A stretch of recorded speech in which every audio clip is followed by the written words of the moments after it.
Hola! Avy eto Maputo renivohitry Mozambika no hiarabana atsika mpisantatra. Atsika filoha mpitarika ny mpisantatra. Atsika ray aman-dreny sy ny fiangonana manontolo tratry ny andro maneran-tany ho an'ny mpisantatra. Androany rehefa mivory manerana n'izao tontolo izao ny mpisantatra dia miray fo amin'ny kafaliana amin'ilay lohahevitra hoe mandeha miaraka amin'ny Jesosy. Zany lohahevitra zany dia mifototra amin'ilay teny mafonja ao amin'ny Jaona toko fahavalony andininy faharoa ambin'ny folo manao hoe izao ny fahazavan'izao tontolo izao zay manaraka ahy tsy mba handeha amin'ny maizina fa hanana ny fahazavany fiainana. Tsy lohahevitra fotsiny zany mandeha miaraka amin'ny Jesosy zany fa fanandramana isan'andro isan'andro. Midika zany fa manaraka azy isika, matoky ny fitariany, mampiseho ny fitiavany amin'ny fiainantsika andavanandro. Ary manomboka aloha sady zany ho antsika mpisantatra rehefa mianatra ny fomba hivavahana, ny fomba hitiavana ny hafa, ny fomba hanaovana safidy tsara sy ny fomba hamira-piratana, hanehoana ny fahazavany naizanaiza toerana misy atsika. Miara-miasa isika filoha mpitarika sy ny mpitarika, isika fianakaviana ray aman-dreny sy isika fiangonana amin'ny fanatrarana an'izany tanjona izany. Ka ho tanteraka tokoa ilay hoe satria tia Jesosy dia sitrako ny hanao ny tsara indrindra mandrakariva. Mino sy matoky fa izao fankalazana izao isika mandeha miaraka amin'ny Jesosy dia hazava ny fahazavan'ny mpisantatra. Mirarantsika anana fankalazana manokana eo ambany fitarian'i Jesosy Kristy ary ho feno fitahiana ity andro ny mpisantatra maneran-tany ity. Ciao!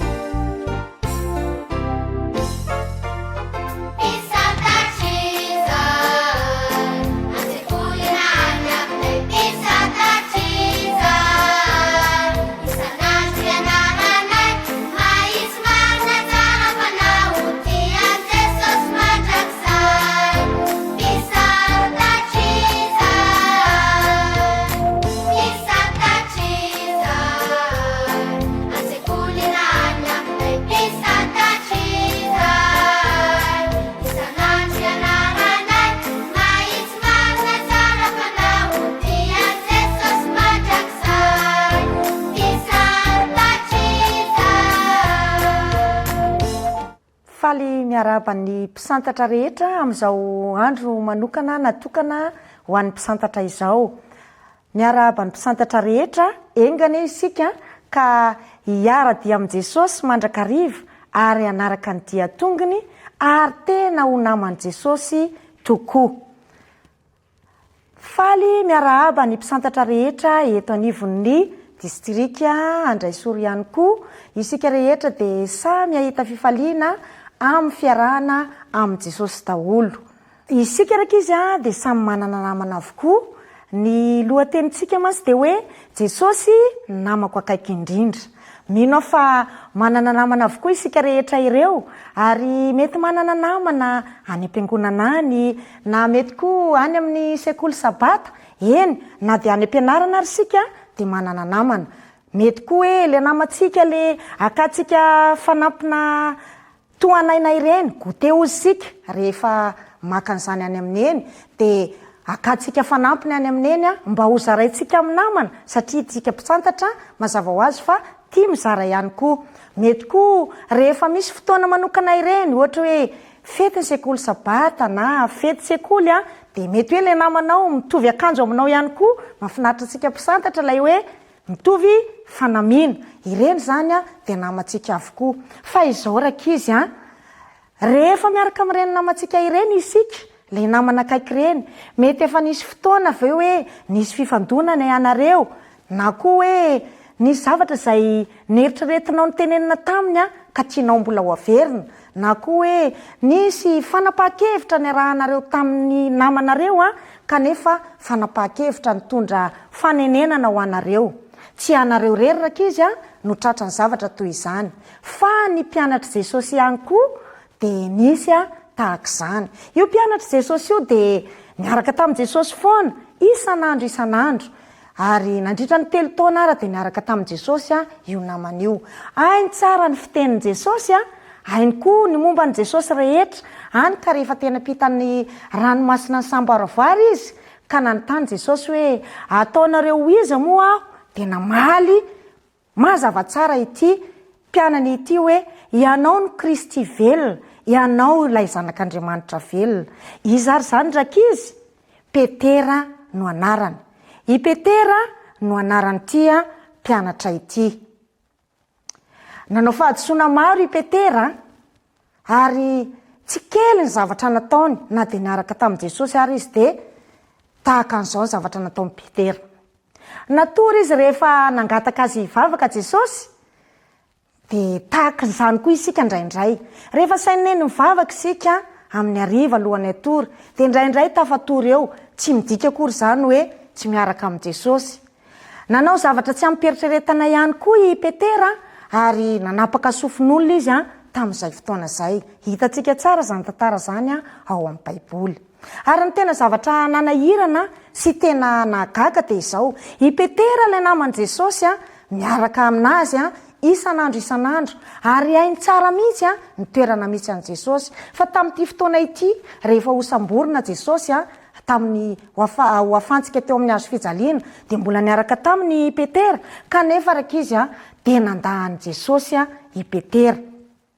Intelo mihitsy Petera no niteny hoe tsy fantatro io lehilahy io. Tena samy Petera ny nandahan izany. Mety koa rakizy ianareo rehefa miaraka amin'ny namanareo dia mety hiteniny ankizy hoe tsy fantatro io. Manahoana ireny fihetseham-ponareo rakizy mety tena marary tokoa hoe namanao miara-milalao aminao isan'andro izao kanefa dia sahany miteny hoe tsy namako io. Ary izay le tsy namako izay mihitsy le zavatra tsy zakantsika mpisantatra. Rehefa hoe tsy namako ihany tena tsy zakantsika izay. Fa tahaka izany koa rakizy no nataon'i Petera tamin'i Jesosy. Kanefa nanahoana hoy Jesosy tamin'izay. Ny miaraka amin'i Jesosy ve dia manana fiainana tonga lafatra hoy isika? Tsy midika ho fiainana tonga lafatra mihitsy ny mandeha miaraka amin'i Jesosy. Tsy midika izany hoe ho mora ny fitsapana rehetra. Mety tena sarotra ara ny fitsapana izay miatra amintsika rehefa miaraka amin'i Jesosy. Tsy midika koa hoe tsy mijaly mihitsy ny fianakavianao. Mety ao anatin'ny fiarahanao amin'i Jesosy mihitsy no mety misy zavatra maro miseho amin'ny fianakaviana tokony mahatoky foana isika fa miaraka amin'i jesosy. Mety koa hoe tsy hanao fahadisoana mihitsy ianao ve rehefa miaraka amin'i jesosy? Tsy ny miaraka amin'i jesosy no tsy manao fahadisoana. Tsy atahotra ny overy hevitra mihitsy ianao. Rehefa sendra ny zavatra sarotra isika dia misy fahaverezan-kevitra foana na dia miaraka amin'i jesosy ary. Tsy hanota mihitsy ianao satria mieritreritra hoe miaraka amin'i jesosy dia tsy hanota ve? Tahaka ny Petera ihany isika, manota ihany koa isika rehefa miaraka amin'i jesosy. Atao ahoana ary zany ny atao hoe miaraka amin'i jesosy? Raha toy isika ka mieritreritra fa ny miaraka amin'i jesosy dia fiainana tonga lafatra, tsy manota mihitsy ary tena manana ny fiainana mahafinaritra. Tiako raha soronao ao anatin'ny toetsainao izay toetsaina izay androany. Ary ho hitantsika fa ny miaraka amin'i jesosy dia midika fa tsy irery isika. Ny miara-dia amin'i jesosy dia midika hoe miaraka aminy ianao ary manohana anao foana jesosy. Andehany ho jerentsika izao ny atao hoe miaraka amin'i jesosy. Tsy miala tamin'ny Petera jesosy rehefa tsy nahomby izy. Jerevo tsara, tao aoriana ny fitsanganan'i jesosy tamin'ny maty dia nilaza mihitsy ny anjely fa mandehana lazao amin'ny mpianany sy amin'ny Petera. Raha nitoetra ny Petera talohan'ny nahafatesan'i jesosy izay nandà fa tsy fantatry Petera io jesosy io, tokony tsy hiteny an'izany jesosy. Kanefa ny mpianatra rehetra dia nitenenina hoe mandehana lazao amin'ny mpianany sy amin'ny Petera. Zany hoe natokany jesosy mihitsy ny fitenenana hoe sy amin'ny Petera.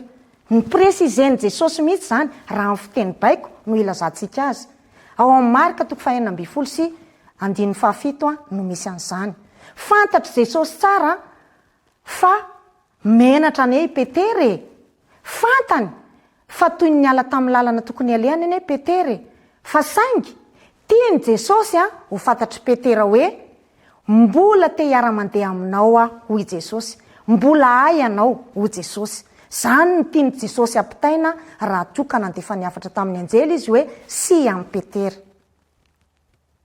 Fantatritsika tsara zany fa tsy mandao atsika mihitsy jesosy na amin'ny fotoana sarotra na nanao zavatra tsy mety ary isika. Amin'izao fotoana izao any an-danitra jesosy miteny ho anao ao anatrehan'Andriamanitra ray. Ao amin'ny Hebreo 7:5-20 dia miteny izany. Manamarika amintsika, velona mandrakizay ianao fonana ho atsika izy.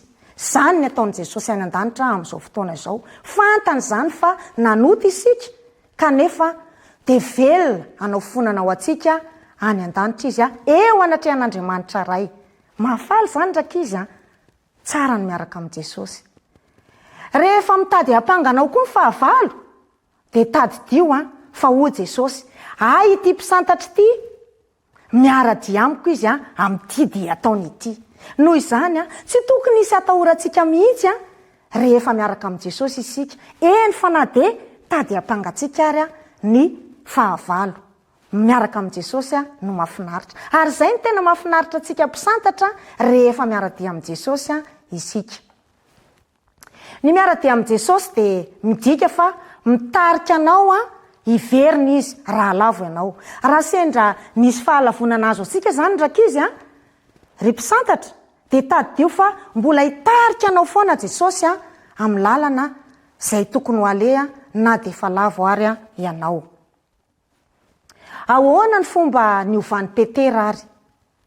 I Petera dia fantatsika tsara fa nanao izay fahadisoana izay. Kanefa dia namen'Andriamanitra, namen'i jesosy tanjona vaovao indray Petera. Notaritiny amin'ny lalana tsara indray Petera ary ny tena zavatra nafinaritra tamin'ny Petera tamin'ny andro Pentekosta dia nirotsahan'ny fanahy masina Petera ary dia niteny izao teny izao izy hoe andeha ilaza amin'izao tontolo izao satria anaraka an' jesosy foana. Zany ny tenin'i Petera zany tamin'ny Pentekosta ary dia izy ilay nandahan'i jesosy iny mihitsy no nandeha indray hiteny amin'izao tontolo izao fa anaraka an' jesosy izy. Moa tsy vitantsika koa izay ve zany ry mpisantatra. na de nisy fahalavona arytsika na de fatatsika fananota arytsika de iverina am' jesosy ary anambara ny fahatsarany jesosy am'izao tontolo izao mihitsy. De izao no nataony Petera tamin'io fotoana io. Niara-dia sy niara nandeha tamin'i Jesosy foana izy. Zay zany tena nataony Petera. Vitan'izany fa niaino an' Jesosy foana izy amin'ny fotoana rehetra. Azontsika atao koa ny miaino an' Jesosy amin'ny fotoana rehetra amin'ny alalan'ny fianarana ny lesona sekoly sabata, fanaovana ihany koa ny fiambenana maraina, ny fianotsika ny araon'ny baiboly, reny de firesantsika amin'i Jesosy avokoa ary indrindra ny fivavahantsika eo anatrehan'i Jesosy. Niverina foana izy, tsy hoe kory hoe zahay efa nanota, zahay efa nanao tsinety tamin'i Jesosy de aleo za tsy makantsony, fa iny mihitsy no mitarika atsika iverina amin'i Jesosy. Ary nivaky teny fototra izay nivakitsika teo zay hita tao amin'ny Hebreo 4:12 de manambara mazava tsara amin'ny anaran'i Jesosy manao hoe koa aoka isika anatina ny seza fiandrianany amin'ny fahasoavana amin'ny fahasahiana mba azotsika famindram-po sy ahitantsika fahasoavana ho famonjena amin'izay andro mahory. Tena tsara io teny io, ary io teny io rakizy de midika fa io mihitsiny ilay miaradia amin'i Jesosy. Raha ho velabelarintsika io teny io de tahaka izao. Koa aoka isika anatony de midika hoe ilay teny grika hoe proze some de midika hoe mandeha hatrany. Tsy mijanona mihitsy zany fa mandeha hatrany. Mandeha tsy kelikely zany hoe pazapa mihitsy zany andehanantsika ary indrindra isan'andro. Izay zany ny dikan'izay teny izay. Miaraka mandeha amin'i Jesosy de midika hoe hatrany na de rehefa lavo azy. Noho izany tsy misy atahorantsika fa miaraka amin'i Jesosy foana isika isan'andro. Ny hoe ampasahina de tsy matahotra. Mety miteny namana hoe ianao rehefa zao na ianao rehefa zao, tsia aoka tsy atahotra isika fa andeha hatrany ary tsy miafina ihany koa fa hitan'ny olona rehetra. Fantany tsara fa miaraka amin'i Jesosy ianao amin'izay fotoana izay. Mandeha ampasahina satria eo akaikinao Jesosy. Ny seza fiandranan'ny fahasoavana kosa de izao. Tsy seza fiandranan'ny sazy.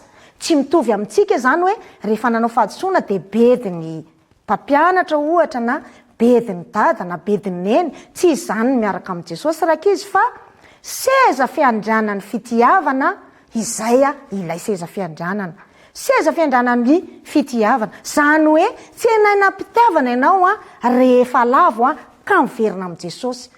Tsy sazy no miandry anao fa fitiavana. Noho izany aoka isika iverina amin'i Jesosy foana na de nisy aza ny fahadisoana kely nataotsika. Eo ihany koa le hoe azona famindram-po sy fahitantsika fahasoavana. Ny famindram-po no manainga anao rehefa lavo.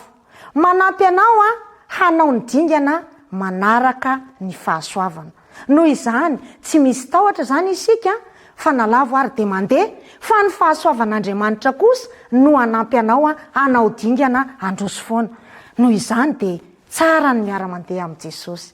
Tiako rakizy raha miara-mandeha amin'i Jesosy foana isika isan'andro. Ary ity de misy fanasana tiako atao amintsika androany. Toy izy ny fandehanana miaraka amin'i Jesosy, miaraka mandeha amin'i Jesosy, rehefa mandeha tsara ny zavatra rehetra miara-mandeha amin'i Jesosy. Miaraka mandeha amin'i Jesosy rehefa tsy mahomby. Sarosarotra ihany zany kanefa rehefa manana fanapahan-kevitra isika hiaraka andeha amin'i Jesosy hatrany na tsy mahomby azy de tsara indrindra izay. Miara mandeha amin'i Jesosy rehefa tsy mahafantatra izay tokony atao. Rehefa very hevitra iny zany sika de amin'iny indrindra no asaina ianao hiara andeha amin'i Jesosy. Miara mandeha amin'i Jesosy rehefa very hevitra tsy matakatra izay zavatra tokony atao de atsoy Jesosy ary miara mandeha aminy. Ary azadino ny mandeha miaraka amin'i Jesosy rehefa lavo ianao. Amin'ny fotoana rehetra mihitsy zany rakizy no tsara isika mandeha miaraka amin'i Jesosy. zay fanasana zay no tiako atao amintsika amin'ity andro ny mpisantatra ity, izany hoe amin'ny fotoana rehetra zay iananao mihitsy na aiza na manahoana na manahoana na inona zavatra miseho dia hiara andeha amin'i Jesosy foana isika. Tiako raha toa ka mipetraka ao anatin'ny saitsika sy ny fotsika fa tsara Jesosy ary ny hiara andeha amin'i Jesosy no tsara indrindra. Tiako raha tafajanona amin'izany isika, noho izany dia andeha isika hivavaka, ataotsika ho ao anatin'ny fotsika ary ho fiainantsika isan'andro ny fiarahana mandeha amin'i Jesosy. Hiara hivavaka isika. Jesosy misaotra anao tokoa izahay noho ny arahanao nandeha taminay tamin'izay lasa rehetra izay. Misaotra anao izahay fa niara nandeha taminao hatrany izahay, na dia nanota na dia tsy mendrika, eny fa teo anatin'ny fahalavona ary dia niaraka taminay foana ianao. Ankehitriny Tompo, tianay raha ianao mihitsy no ho ao anatin'ny fonay sy ny fisainanay, ka hanao safidy tsara izahay, na ny fiteninay na ny fisehonay na ny zavatra rehetra izay ataonay dia eo ambany fitarihanao avokoa, satria miara-mandeha aminao izahay. Koa tehirizo ary izahay Andriamanitra, tehirizo izahay Jesosy mba ho eo aminao foana ary hiara andeha aminao manomboka izao ka mandra-piavinao eny amin'ny rahony lanitra. Tononona mivavaka noho ny amin'ny anaran'i Jesosy. Amen.